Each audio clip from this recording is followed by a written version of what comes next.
It's great to be here with all of you, and I appreciate you getting out bright and early. Well, not so bright, but early, and joining today. So I'll touch on a few things, and then look forward to taking your questions. Look, bipartisanship, I think, speaks to the challenge we're facing right now. Last Congress, I was rated the fourth most bipartisan member of Congress, and I was proud of that, especially representing a district that has 80,000 more Democrats than Republicans, that's home to the Clintons and George Soros. Boy, they never thought they'd have a Republican. But, you know, it's important. And the reality of government is, if you want to make lasting change, if you want to get major things done, it generally needs to be bipartisan. But right now what we're seeing is very much partisan rancor. The government shutdown is about the dumbest thing you know, that one can engage in Washington. Last Congress, you know, we had Republicans that wanted to shut the government down over Joe Biden's open border policies. And I opposed that, not because I disagree with them on the merits, but because that's not the way to extract change. That is not the way to go about getting the administration to change its tact. Generally speaking, on something like that, an election is what will change course in Washington. And we saw that. And obviously now the border is secure. But many of my colleagues wanted to push for that. And I was one of the loudest voices in opposition to that and pushing on leadership to put the clean CR on the floor. And if we think back, Kevin McCarthy was removed from office in large measure because he put a clean CR on the floor. And here you have Chuck Schumer and Hakeem Jeffries, who are long on record talking about the need to pass clean CRs and keep the government open, now having shut the government down, in large part because they're trying to appease a partisan base. They're trying to appease a radical element of their party that wants them to fight, that wants them to stand up to Trump, that wants them to oppose anything Donald Trump does, says, or eats. I mean, it is the height of why things don't get done in Washington, D.C. Because there are a lot of issues that we can get bipartisan cooperation on. PBM reform is one of them. That's a major issue where we had broad bipartisan support. You can get legislation passed on immigration. You can get legislation passed on housing. You can get legislation passed on permitting reform, which has long been worked on ad nauseum. But we're not getting any of that done because people are spending way too much time in their partisan corners. So for me, I continue to believe that one of the most important things you can do is be consistent. And for me on government shutdowns, I've been consistent. I voted 8 times when Joe Biden was president to keep the government open and funded. And now, with Donald Trump as president, to keep the government open and funded. So I think part of this is really, you know, continuing to make sure that when the shoe is on the other foot, how do you conduct yourself? How do you engage on these issues? And there's been a big frustration, I'll be honest with you, a big frustration in problem solvers, of which I'm a member. That there's not consistency by some of our colleagues. And there's a real frustration between the Republicans and the Democrats on problem solvers over that. That every time the Republicans are in the majority, our Democratic colleagues don't buck their party. They don't do it. And that's a real challenge. So we have to continue to work at this. I truly believe bipartisanship is necessary, especially when you look at the makeup of Congress. We have 220 seats. I'm one of 3 members in a district that Kamala Harris won on the Republican side. Me, Bacon, and Fitzpatrick. Don Bacon's not running for re-election. So Brian and I are going to be the last two standing.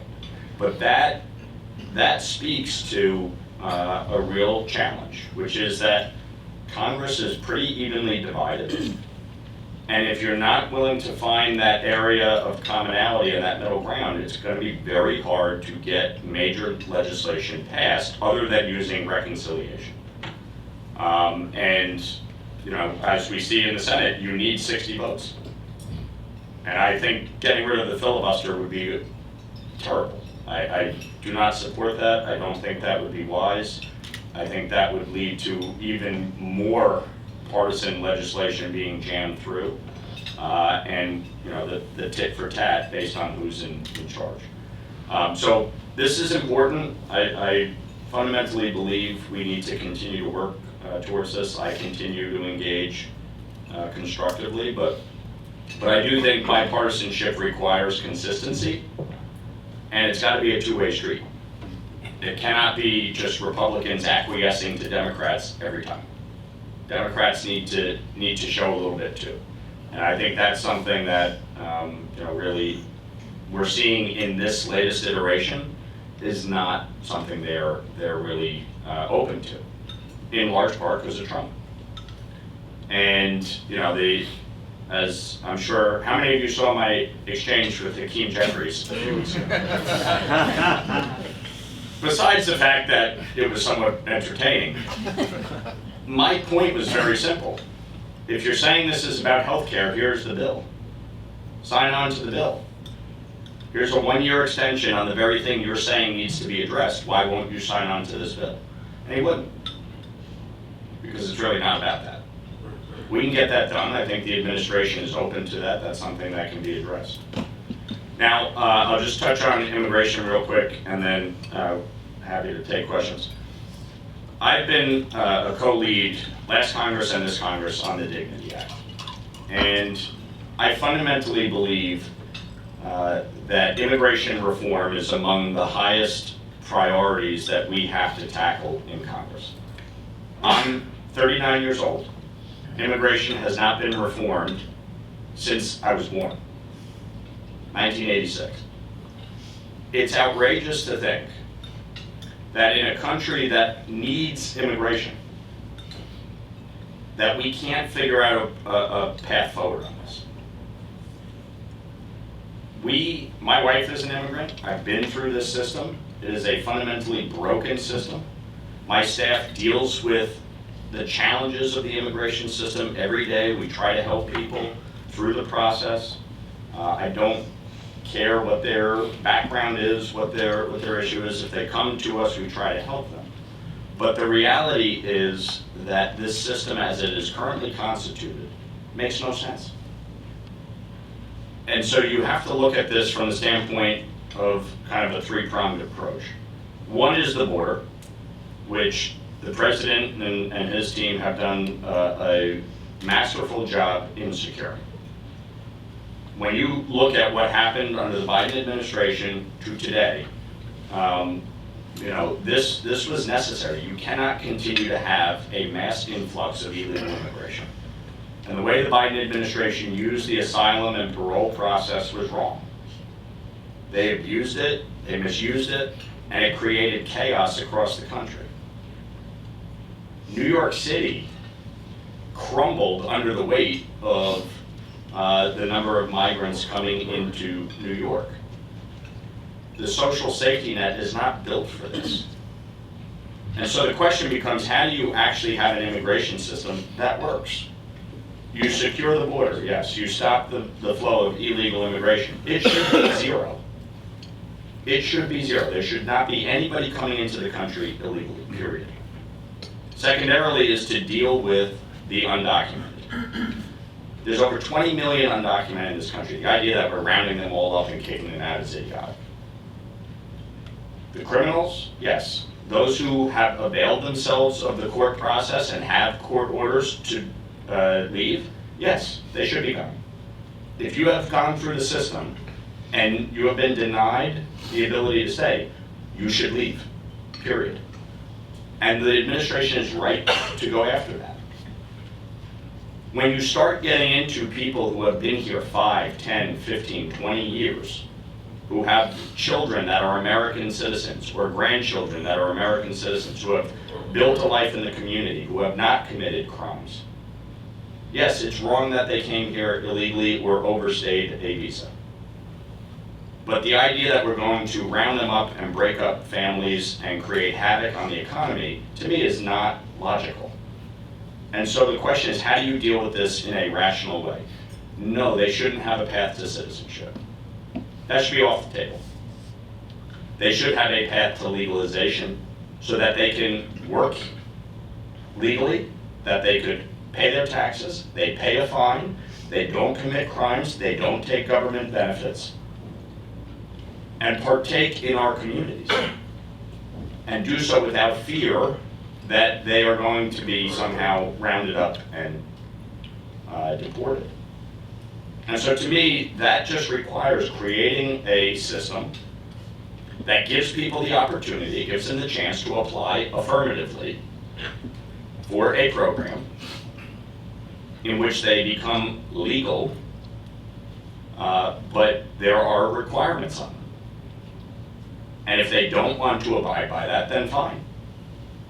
Then they should be deported. That is your choice. Third, and in many respects most importantly, is the legal immigration system moving forward. We have a projected population decline over the next few decades. The birth rate in this country went from 2 children per woman to 1.66 in the span of 15 years. The marriage rate among 30-year-olds is in the teens.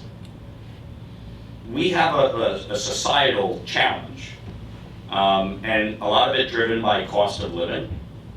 And, you know, I think our education system needs an overhaul in terms of producing the workforce that we need. But the fact is that our immigration system should be based on the economic needs of the country. We have a shortage of doctors, nurses, home health aides, ag workers, construction workers, hospitality workers, engineers, teachers. And so if our population is not meeting that need long term, we have to have an immigration system that helps supplement that. I don't care where somebody comes from. 100% of people can come from Central and South America. It doesn't matter where they're coming from, so long as they're meeting the economic needs of the country. We want people to come here to participate in the economy, to help boost the economy, to help promote the workforce, to engage and enhance our culture. But if you look at this realistically, with the baby boomer generation reaching the age of retirement, the outlays on Medicare and Social Security are going up significantly. You need a workforce that can backfill that. And if you have a population decline and you're not having an immigration system that actually produces the workforce you need to generate the revenue to pay for these programs, you're fucked. It's that simple. So, to me, this is about like common sense and logic. Let's actually build an immigration system that addresses our needs as a country. That's what it should be based on.